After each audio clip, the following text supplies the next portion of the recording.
and placed them into federal service.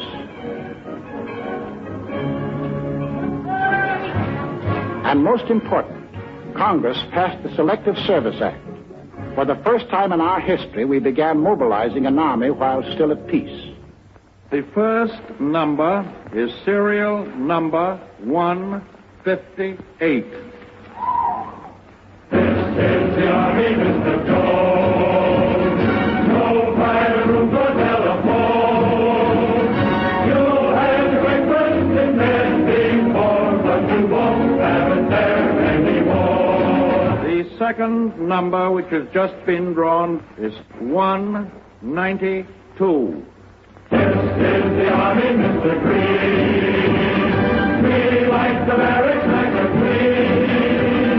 You had a housemaid to clean your floor, but she won't help you out anymore. Do what the first command. They're in the Army and not in a band. This is the Army, Mr. Brown. You and your lady have to come.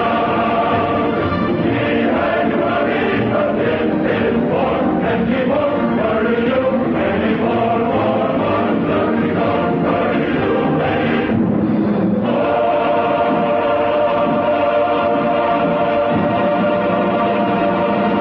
It wasn't too soon. Time was running out. The Nazis had begun their shattering blitz on Britain.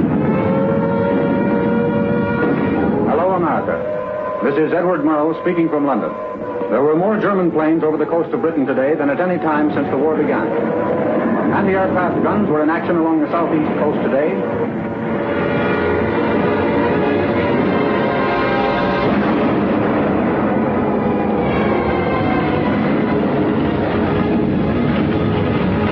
Back on Main Street, USA, daily we followed Britain's life struggle. For if Britain died, we would be in grave peril. Our first line of defense in the Atlantic, the British fleet, might go to Nazi Germany. We would be unprotected, our shores, our people, our homes in danger. Britain must not fall. In our harbors, idle and rotting, lay ancient destroyers. They had been built for World War I, but this was World War II, and this gave us an idea. 50 tired, overaged destroyers were revitalized, transferred to Great Britain. In return, we acquired further protection of our shores. We received a chain of bases stretching from Newfoundland to British Guiana. These bases threw a steel wall around the Caribbean. These bases gave new safety to the Panama Canal. It was now clear to the aggressors that we were conscious of the threat they represented to our country. Mr. Burley, Assistant Secretary of State, will tell us how they got together and tried to scare us off. From 1936 on, it became increasingly clear to the world that Germany, Italy, and Japan were pursuing a common pattern of aggression, both in Europe and in the Far East. On September 27, 1940, these three powers signed the so-called Pact of Berlin, or Tripartite Pact, a treaty of far-reaching alliance.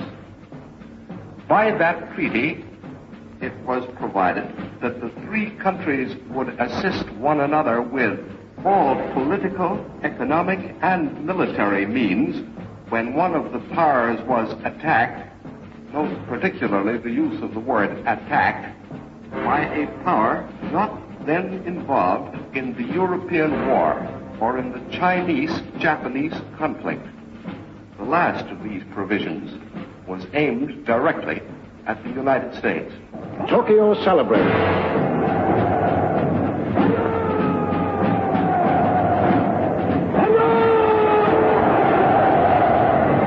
Rome cheered.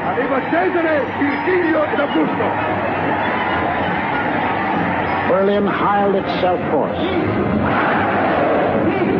It was clear now that the three-axis countries definitely stood against us. More anxious than ever, we watched the life and death struggle for the possession of the skies over Britain.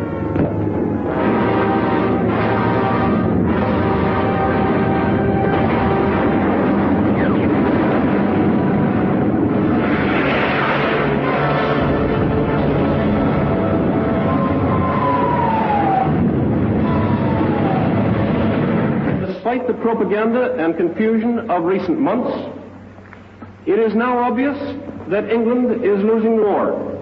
England will not only survive, England will win.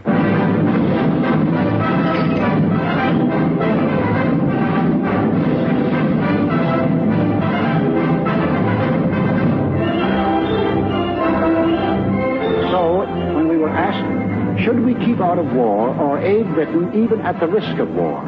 Aid Britain even at the risk of war, 68%.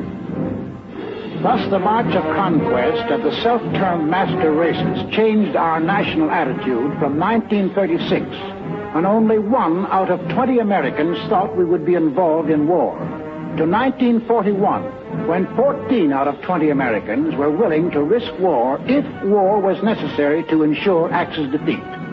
I ask this Congress for authority and for funds sufficient to manufacture additional munitions and war supplies of many kinds to be turned over to those nations which are now in actual war with aggressor nations. Our most useful and immediate role is to act as an arsenal for them as well as for ourselves. We shall send in ever-increasing numbers ships, planes, tanks, guns. That is our purpose and our pledge. By an overwhelming majority, Congress passed Lend-Lease, Bill number 1776, another declaration of independence. Independence from tyranny, 1941 style. On April 6, 1941, the Nazi juggernaut overran into Yugoslavia and Greece.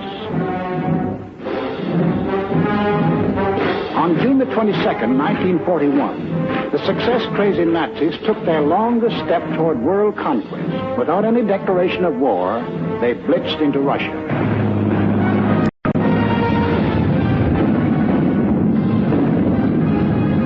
We were determined not to let down any nations defending themselves against unprovoked attack. So we extended Lend-Lease to these new victims. Now, the Lend-Lease products of our factories were being unloaded in the bombed ports of Great Britain, at the Red Sea ports for the British in Africa. Lend-Lease was being hauled over the Burma Road to China. Lend-Lease was piling up in Murmansk and Iran for Russia. Why did we supply war materials to the countries defending themselves against Axis aggression? Was it our natural sympathies for people unwilling to lose their freedom? Was it our ancient antagonism to conquerors imposing their rule on others by force? Yes, partly. But principally it was because the American people had become certain that they were on the list of free nations to be conquered. Two worlds are in conflict, two philosophies of life. One of these two worlds must break asunder.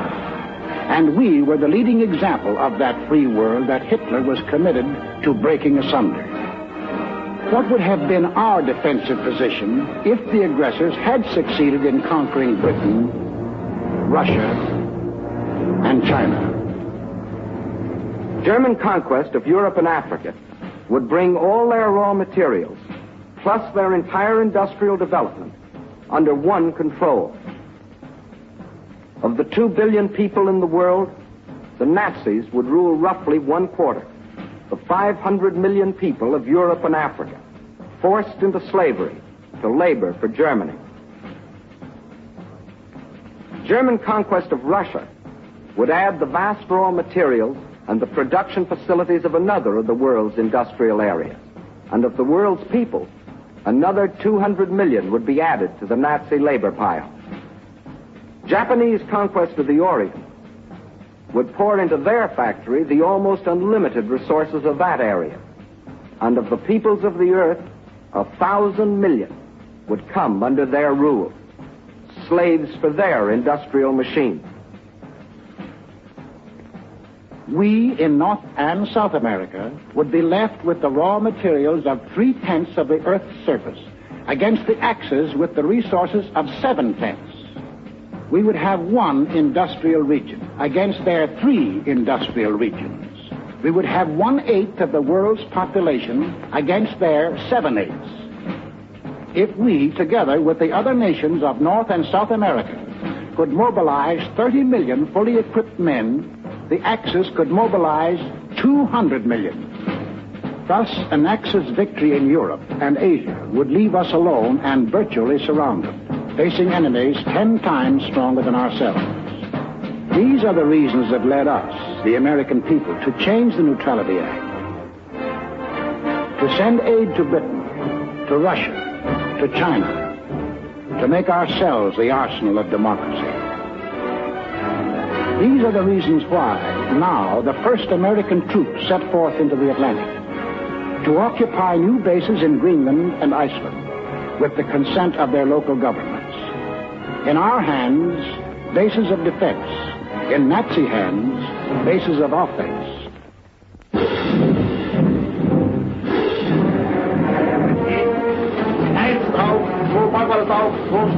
The Germans opened unrestricted submarine warfare.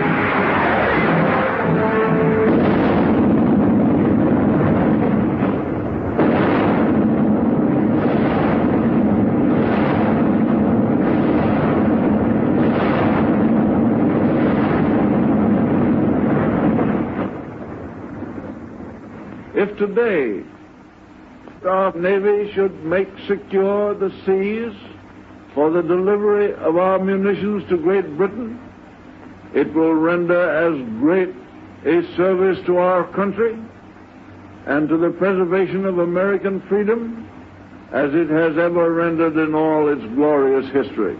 We want those cargoes protected. An aroused Congress repealed the entire Neutrality Act. We armed our merchants, and for the first time they steamed into combat zones to deliver Lend-Lease. While this was going on in the Atlantic, the Japs, by so-called agreement with the puppet government of defeated France, moved in on Indochina.